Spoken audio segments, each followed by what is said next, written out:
Tēnā koutou. Welcome to the Department of Public Health Lunchtime Seminar. My name is Professor Tony Blakely. I'm a Professor of Epidemiology and a whole lot of other things here and at the University of Melbourne. It's my pleasure today to chair this seminar, which is going to be given by Dr. Louise Delany, who has a long-standing interest and experience in the health sector, working for more than a period of time, for quite a considerable period of time at the Ministry of Health, and now with us at the University of Otago. She has a master's in law and interests in the legal aspects of legislation, particularly public health legislation, be that from communicable diseases through to non-communicable diseases. And today, Louise is going to be talking about a very timely topic, which is making submissions on bills that are before Parliament, but it can be generalised a bit more than that. At the moment, we seem to be having reviews. So, for example, we have a tax review, and as of yesterday, it appears we have a review of the tax on tobacco. So there are lots of things that are going to be coming up in the next year, months, within this year, that are going to require the art and the science of making submissions, which is what Louise is going to talk to us about. Louise.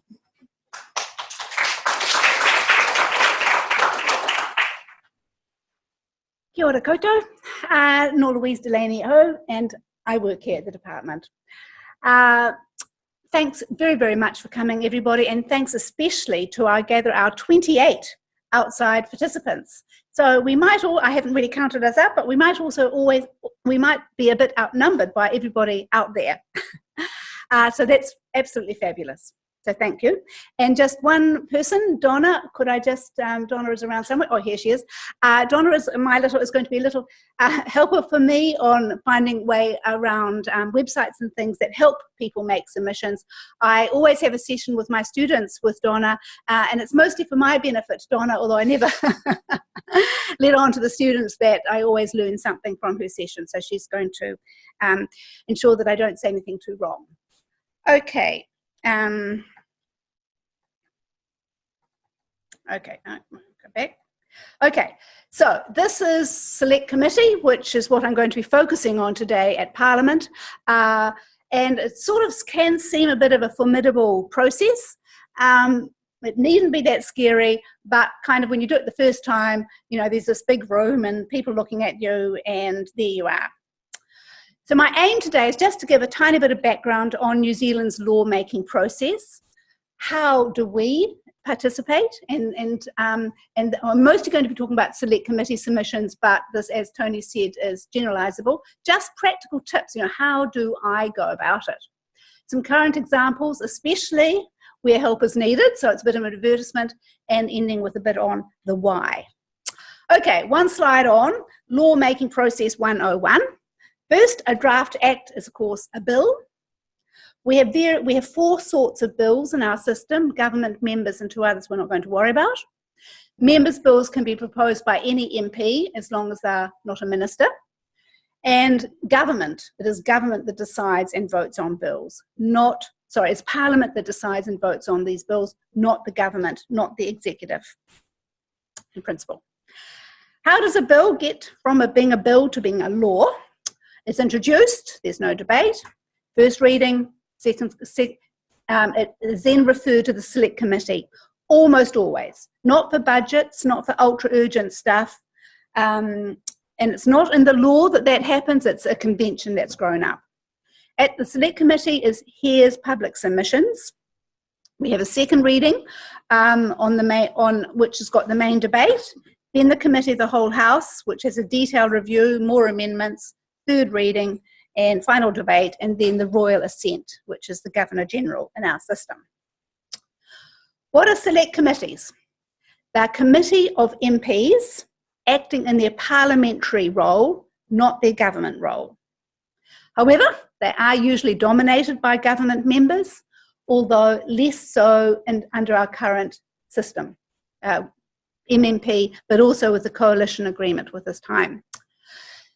They often work surprisingly collegially. You know, they're there in a room working on a common project. It's amazing how much that happens well. And their function is to consider submissions from the public, not government agencies, and make recommendations. The submission making process is very important.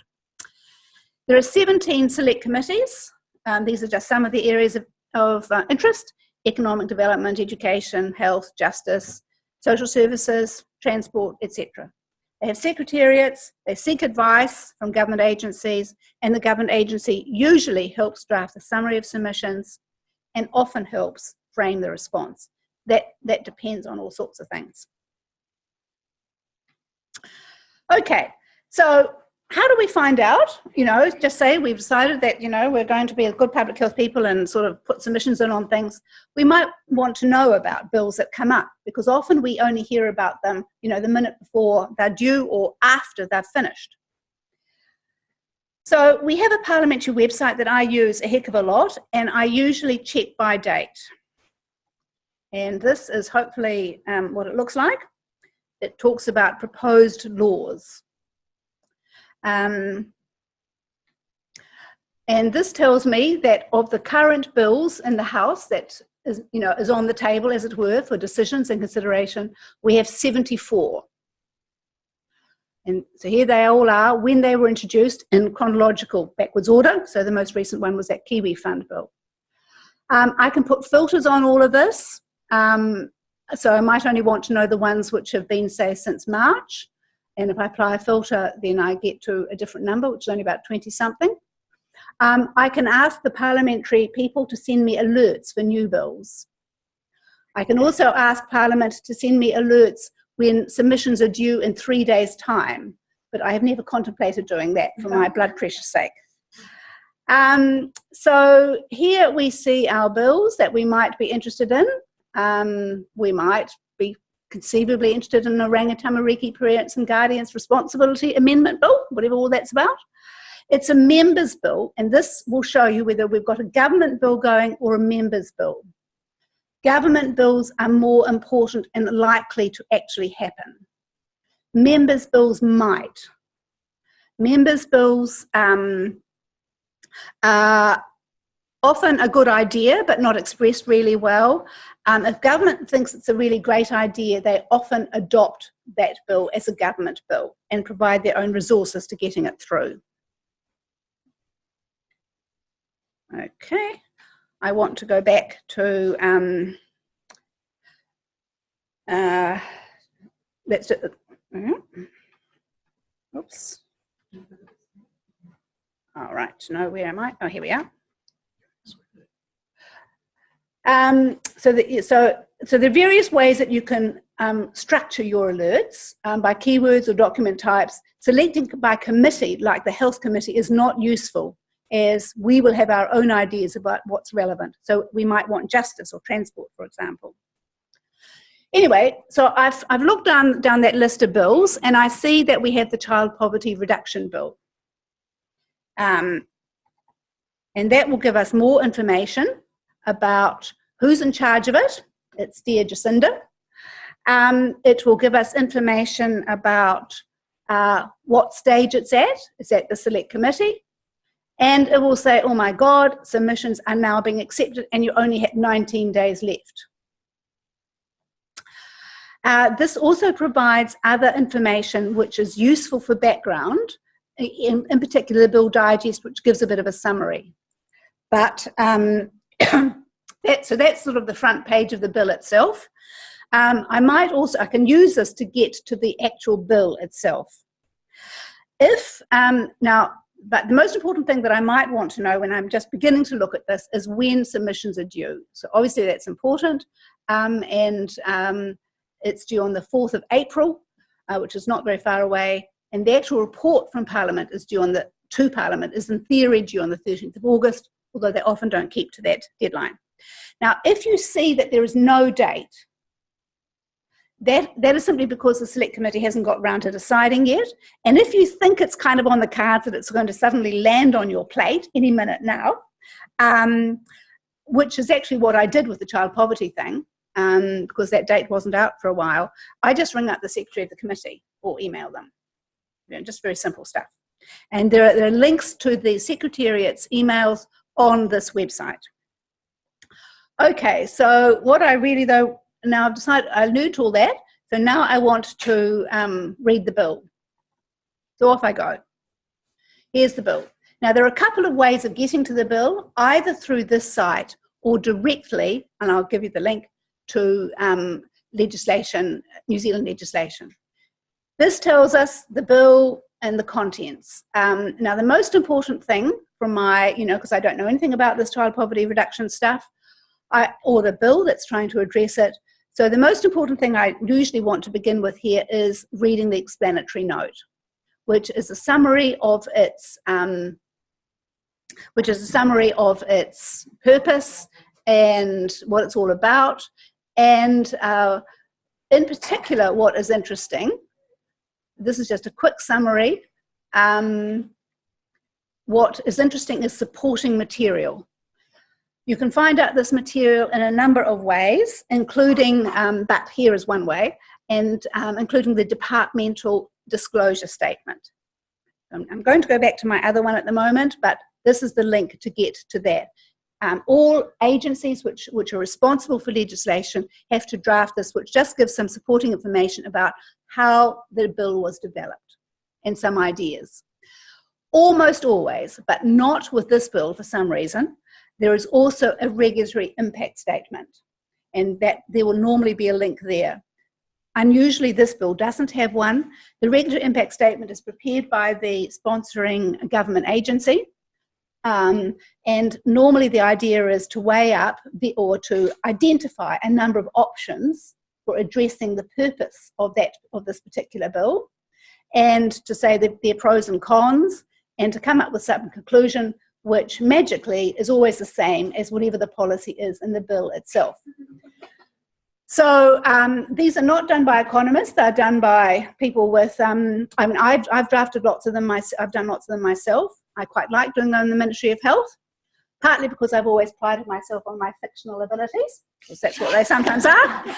But sometimes you get really good and interesting information from the regulatory impact statement. For example, with the fluoridation bill, which is not yet through, by the way, 6 options were identified, and it was a helpful beginning to structure one's own submission.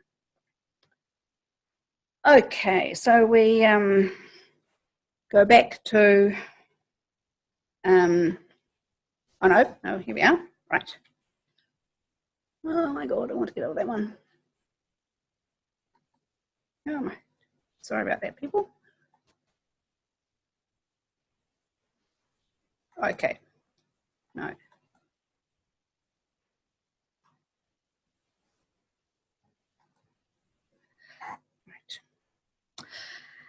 So the other way to get to that site where the bills are, and or indeed all law, are directly to that particular link. And if anybody wants either copies of this PowerPoint with these links, or of course the PowerPoint itself, just, say the word.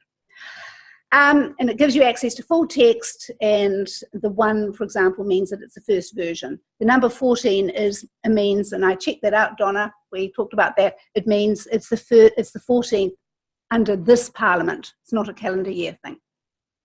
Here's some website information. This is from the website, which is a summary. The important thing here, amongst other things, is what committee it's referring to.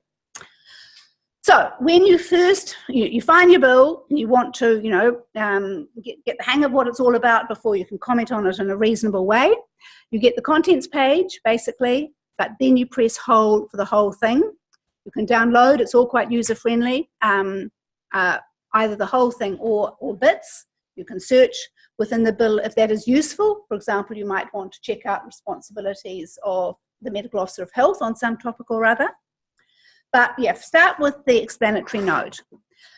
I pretty well always, to the extent possible, when preparing a draft of a submission, ask other similar organisations to share ideas, because we've all got such limited capacity, and there's also a good point in reinforcing similar messages if we think along similar lines, of course. So here are supporting documents, the departmental disclosure, regulatory impact statement, but not for this bill. There is also always a New Zealand Bill of Rights review of the bill, but there is no link given to that in the bill itself or in these documents. And the Ministry of Justice or Crown Law always prepare an assessment of the bill, whatever it is, in relation to the New Zealand Bill of Rights Act, and come up with some ideas. And if they're really concerned about it, the Attorney General is required under the Bill of Rights Act to report that to Parliament. It's easy enough to get the links, but not from the bill itself. Okay, so you've come to grips with the whole material, and you've some ideas about where you're going. You've talked to other similar people with child poverty reduction. We'd be talking to CPAG, for example. Now you're going to prepare your written submission. And I know this is all, sorry about this is all pretty, I hope I'm not being patronising myself, because I say at the bottom, do not patronise or lecture. So please forgive me. But I might seem to be doing that, because I know this is not rocket science and what we kind of do. These are just standard formats just to get you going if you want them, if it's useful. You find something nice or positive to say at the beginning, however pathetic. You say who you are and why interested, your standing really, a couple of sentences summarising. Always say we wish to be heard in person. Otherwise, you have no right to do that. And frankly, if you don't want to be heard in person, really, I think, why are you making the submission? It's the best way to get best opportunity to get your point across if you're up there. And it's a very precious part of our democracy. Other countries simply don't do this. Then your submission, your summary, your recommendations, these can be quite detailed. And if you want to actually, have suggestions about what the text should be, that's all useful grist to the mill.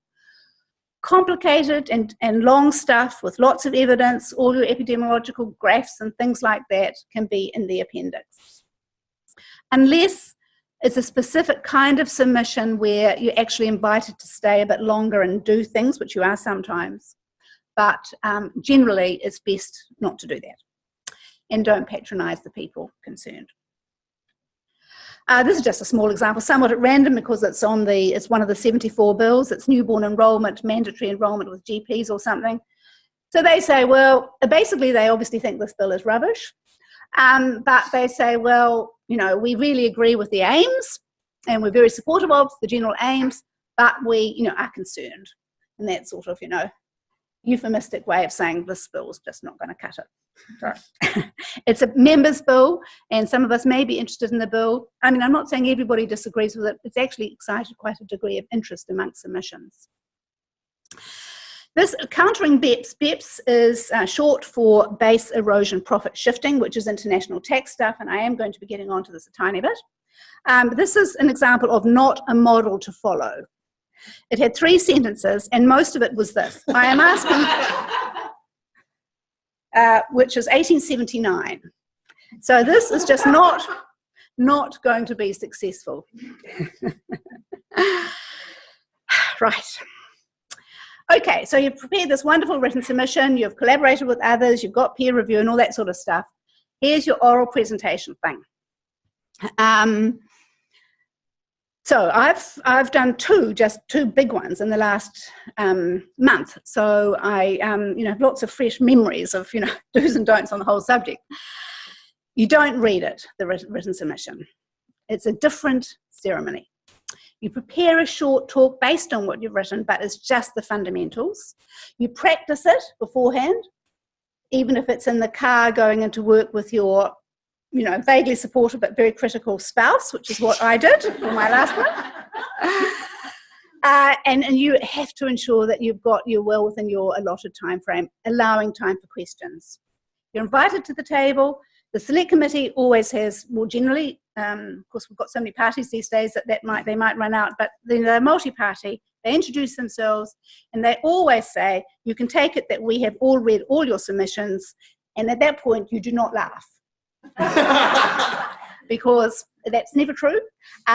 You can pretty well guarantee that a couple will have read at least some of the main points in a few sentences. And those who are especially interested might read the whole thing, but they're just not going to do that. But anyway, so you agree with all of that in a nice, polite way. You don't read your notes, you just address people, and all these things. Different issues in different NGOs have different ways of doing things. Action Stations does things really differently, and if you ever have the chance to go along to when they're presenting, they're fantastic. They use personal stories, videos, all kinds of things that may not be as appropriate for us. So that little thing from TPP is from action stations. You must be obviously polite. You know, this is a great institution and we are respectful of it. Sometimes injecting a light note helps, but that's up to you and your personality and the issue. I don't mean a humour, a joke or anything like that, but just sort of, you know, a little bit light. And if they ask you tricky questions, because that's the whole point, you know, that's absolutely great. And it doesn't matter if you don't know the answer, you just say, and look, thanks very much, great question. Well, I'll get back to you, you know, as soon as possible, like tomorrow. And often the committee asks for supplementary information, and that gives you an opportunity to expand on lots of your issues, and it's recorded separately in the database. What happens to all these submissions? They're all available online. I think confidentiality is possible, but you know, I've never encountered it myself. Other people's submissions are an absolutely fantastic resource for getting to know the issues and all sorts of practical things. And it's also a great research source because you can find out what everybody thinks and you don't have to interview them or, you know, get ethical permission. They're all there. So here's an example of another bill that very short time frame and that we got together a submission from the PHA this year. It's about international arms deals, weapons and violence. Very little submission, only 10 submissions, 3 I presented on behalf of the PHA. And we had a good reception at the Select Committee. The chair, Mark Mitchell, National, you know, I was a bit taken aback, but, you know, on weapons, international weapons, we're talking about, and we've got a, you know, ex-private army contractor here. But anyway, members were polite, and Duncan Ward was the most polite and sort of helped me, in fact, make my submission. Here's another bill. This is this tax bill, International Tax Shenanigans. It attempts to reduce some more flagrant uses, such as by large international corporations like Google, to avoid tax. And it's absolutely an upstream health determinant. Most people of the 28 submissions, practically everybody were business people. 4 were from civil society, Oxfam, Human Rights, CTU and us, PHA. There were a few eccentric ones from individuals, including one who thought that the whole thing was about organ donation. Here's a little snapshot of just a couple of corporate views on the tax bill. Google will shift, well, suddenly they decided that they would actually have some of their tax going through New Zealand as a result of this bill. So kind of instant effect. But there was a bit of a veiled threat going on there in the Google submission as well, that in fact we might not end up with that much money. Lots of fears about foreign investors decamping and, you know, we're not going to be such a great place to do business anymore. Russell McVeigh, very upset about everything and very upset about the idea of IRD power to enforce tax liability of one company against other companies of the same group. So Philip Morris, for example, always sets up, you know, little bits of it. They clone themselves in various countries. And IRD are proposing this terrible thing of if one bit of them has tax liability, that somehow or other the other bit can be held responsible. So corporate McVeigh says that's an absolutely shocking thing. Equally, one bit can't be, under the new proposals, could be required to provide information about what's happening in other bits. IRD is... Russell McVeigh is not having a bar of that, and they certainly don't want criminal penalties, which would be imposed.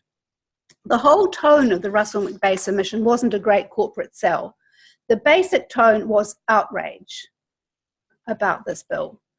And I actually fear for a lot of what this bill is doing. I mean, IRD is going to have a big job trying to get their ideas through, I think. Not just outrage, but what they want is very clear, the status quo. So this is just an illustration of different voices coming through a very quick, like, you know, yesterday's analysis of various bills. PHA, they want fairness and all this good stuff, inequality. Human Rights Commission thinks tax policy is human rights, and Oxfam wants reform of everything. The corporate taxpayers group, which are linked with Russell McVeigh, and that's not, you know, immense detective work on my part because they say it. The objective of this group is to pursue the principled interests of its members in the tax sphere. They have 3 principles. which they just clearly lay out: high certainty, low business risk, compliance costs, and international competitiveness. These are central, and in our view, this bill rates very poorly. Okay, this leads me on, segueing on. This is not a parliamentary select committee process yet, but work is needed. Bit of an advertisement here on submitting to this group. Major determinants here, and you know, we've got distribution of social resources, poverty, all that kind of stuff, use of taxation to address environmental change, use of taxation to address individual and corporate activity, e.g. on tobacco, alcohol, beverages, and so on. Very short time frame, terms of reference announced in December. The discussion paper, which I think is quite good actually, came out on Wednesday, 2 days ago. And the submissions are due by the end of April on all these weighty matters. Now, you can't read the newspaper these days without coming across issues to do with all of this. So in today's Don Post, Cullen is suggesting GST cut for green tax trade-off. He's just airing it as a possibility. So that's the, he's the chairperson of the group, of course. And on another vaguely related matter, also in today's Don Post, I think it's MFAT are seeking submissions, again not a parliamentary process, on the Paris Agreement. And that's relevant because of tax as a possible instrument of policy in the climate change. Anyway, on the tax working group, there's a very informal NGO group set up, mostly Action Stations, Equality Network, HUIA, Union Group, PHA, NZNO. So we're trying to, and we're meeting once a week to develop ideas and share expertise. And the idea is just to prepare messages or info for people if they want it. So if you don't have time or capacity, people can put in submissions based on it or just amend it as you see fit. And I'm hoping that we will contribute as a university. And the 28 people beaming in, may this hopefully encourage you to think about it as well. 30 people, sorry. So lots of submissions are possible. Okay, well that's my brief sort of overview of what the submission making process is all about, and how to do them, and I'm now sort of getting on to, well, why do it? Because, you know, saying all this stuff about is often, you know, it's easy to be a bit pessimistic and cynical from time to time. So these are sort of some of my reasons. On bills, I think that, as you know, we just have an obligation to share our information and ideas. We want to make things better. I mean, that's kind of, you know, that goody-goody sort of thing in all of us. That's why we think we're here. The New Zealand taxpayer has paid for all of this stuff. So we need to help disseminate it.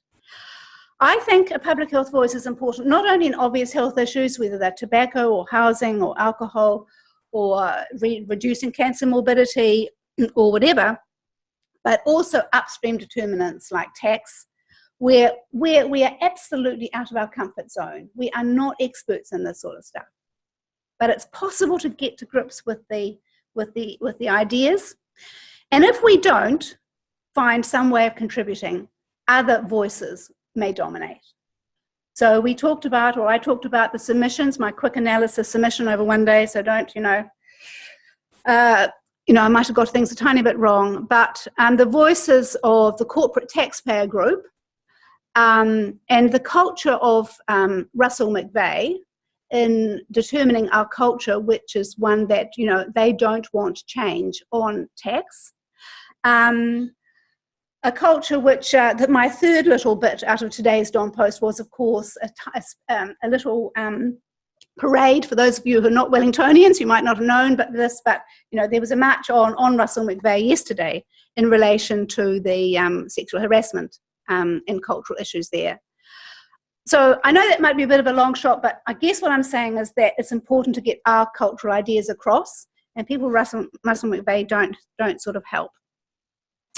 So different voices express different values, and we need that as well as informed evidence, and we need submissions on these determinants. Otherwise, our values might not be expressed. I want to end, just by the way, because that was my ending, but I just want to end by saying, well, submissions do over time, and I know that we might not want time sometimes it's just too long, but ideas on plain packaging of cigarettes began in New Zealand. We think we were the first country in the late 1980s. This week, we have seen finally the plain packs law come into effect. And so I just really want to acknowledge that amazing achievement of plain packs. And I'm very happy now to take questions, having not been too late and over my time. But I would like to end right now with a little clap, both to thank all those submitters over the years who have contributed to plain packs and to mark our achievement. So if we could just, congratulate us. Thanks, Louise. That was a very educational, humorous, really good talk. It was pretty lovely. Thank you. Questions or comments for Louise? Don't run away, Louise. Bye. And Marie, you'll let us know if offline people are. Yes. Yep. Thanks, Louise. I concur with Tony. That was a great presentation. One of the little questions that always comes up when we're looking at doing submissions is, are we better to do one single big group submission or multiple, try and swamp them with numbers? Yeah.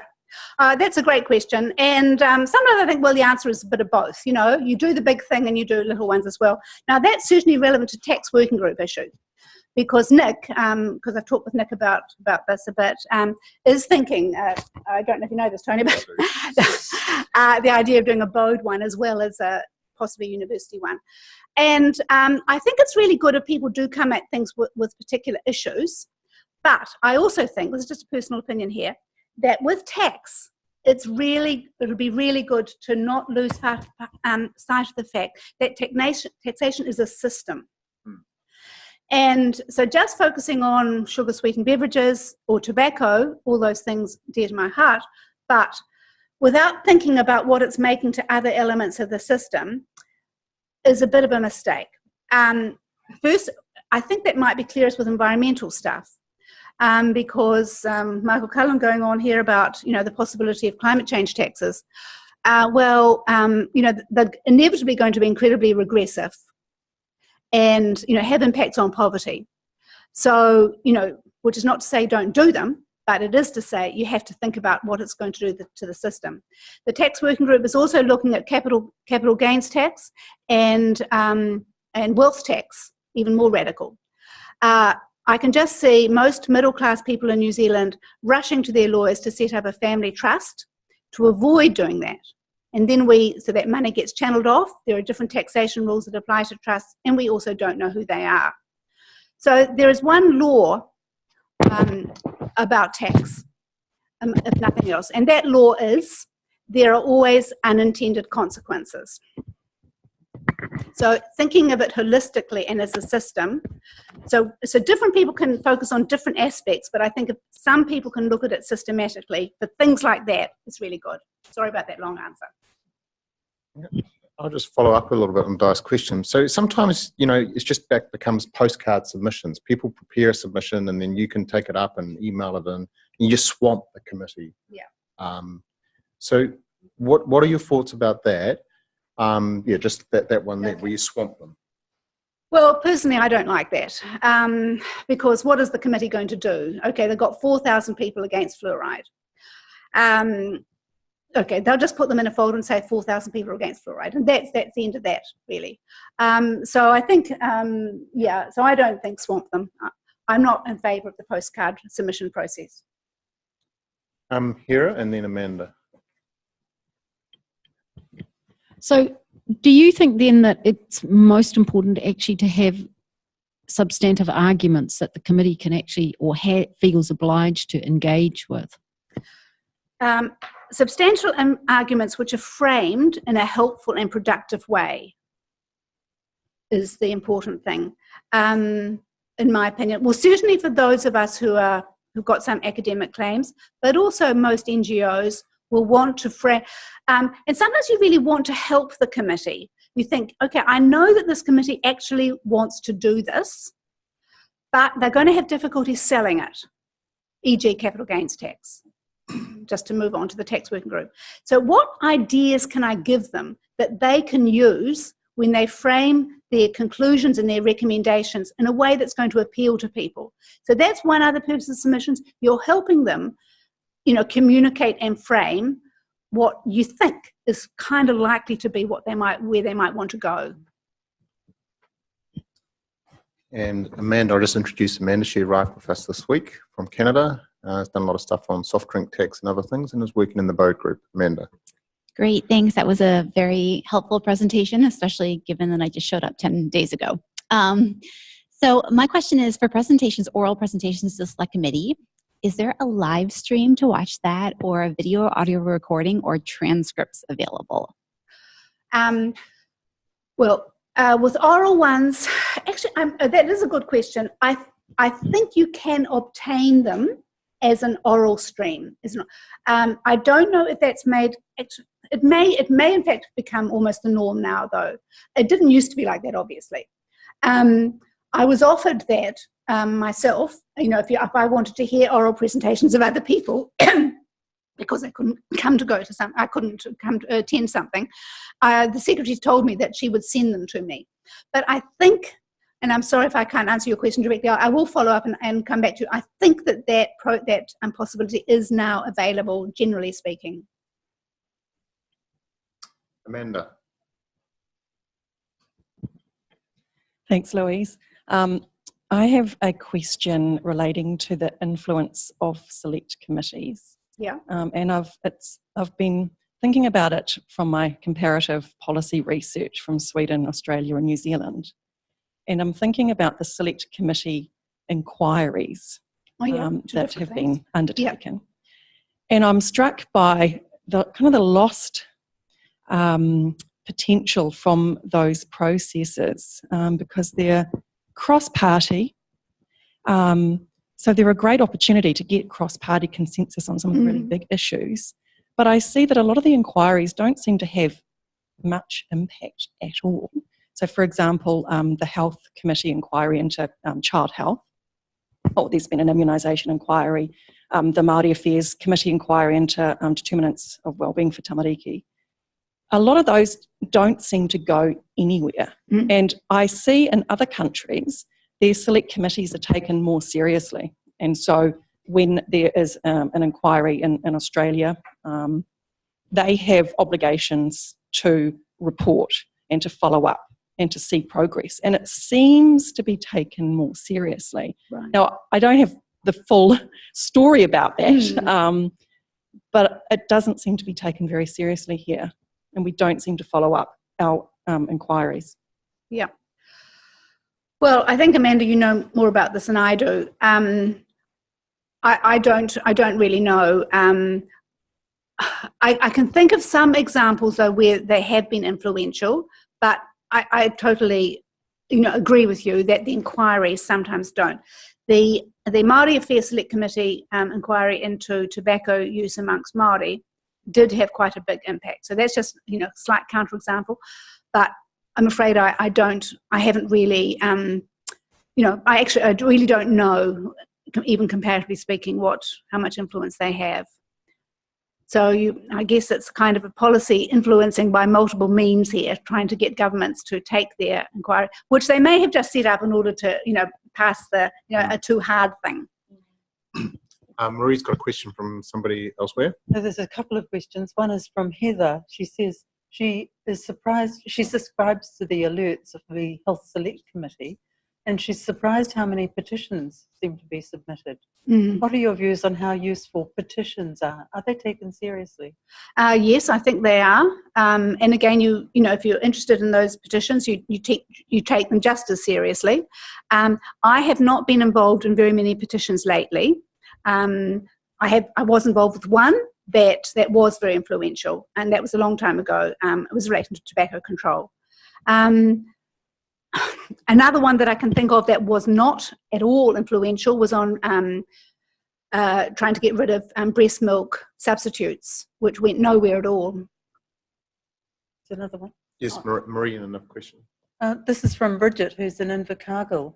She asks, is there any point in doing submissions if you can't be heard in person? She says, we typically can't afford to fly all the way up to Wellington to be heard. Right. Well, that's a good point. I would say, yes, there is still a point to making your submissions even if you can't be heard in person. It's better than nothing.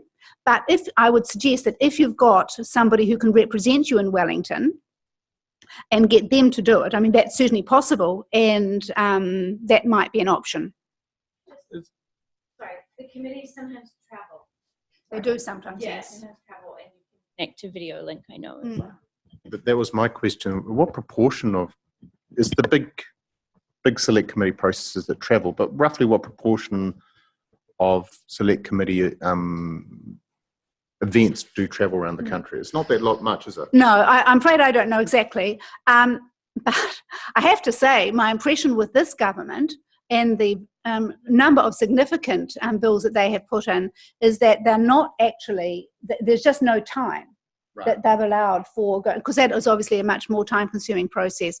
The shortness of the time period for getting submissions is, pretty phenomenal. It's unusually short. So government is trying to sort of do things as much as possible. The tax working group, just by the way, I'm pretty sure is not going to be taking oral submissions. I should have said that. So select committee ones always, except rare occasions, do. But the tax working group, I don't think is going to be having time. And go to the back.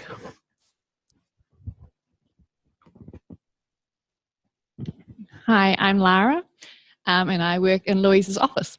I'm become a bit cynical about the submission process, given my involvement in it when I presented in front of a select committee for funding for sexual assault organisations, basically people supporting victims of abuse. And I found that a number of the select committee members were on their computers doing work via our presentation and other people's, and I found it a little bit disheartening. And I'm not sure if that's because we were three young women or whatnot, but I was just wondering about not utilising the branding of University of Otago, but do you see that something coming from the organisation having more impact? Well, I'm pretty sure that if either Philippa Howden-Chapman or Tony or Di fronted up to a select committee, they would take a lot more notice of them than me. Certainly at the last one I was at, which was the 2 weeks ago one, the weapons one member did not recognise us or say hello to us, and he looked the entire time at his mobile phone, which was a bit not very nice. But look, you just have to do what you can and address who those people who are actively engaged, and there will be at least a couple. Yes, I do think that the mana of the particular institution and the particular person does is going to make a difference. But whether they'll get everybody off their mobile phones, they might not.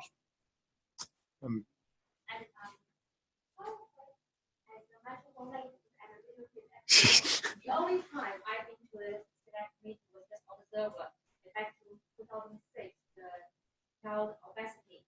And the only vivid impression I still remember 10 years later was one of auntie eating up all the morning tea, the food on the table. That's it. I couldn't remember any other of submissions or oral presentations or whatsoever. It's just that one. Eating the morning tea. I don't know if they provide morning tea these days. Maybe that's the reason. Unless there's a burning issue, this will be the last question from Hera. Oh, sorry. Tony mentioned video links, and I just wanted to ask, partly for the person in Invercargill, is it possible to actually actively request to be heard through video links or Skype or whatever? It probably is. They wouldn't be. I don't think they are. Not normally. I don't think they would be live, but I think they might be accessible. And if we could get our contact from Invercargill and others, I'll try and find out about that and get back. Marie, if I could channel my answer back through you. So thank you very much, Louise. It kind of takes me back to my public health medicine registrar days. These were the types of things where somebody comes along and talks to you about something very practical and pragmatic that you can't find in a textbook overseas. It is really useful. So thank you very much, Louise. That was a great talk, and go submit.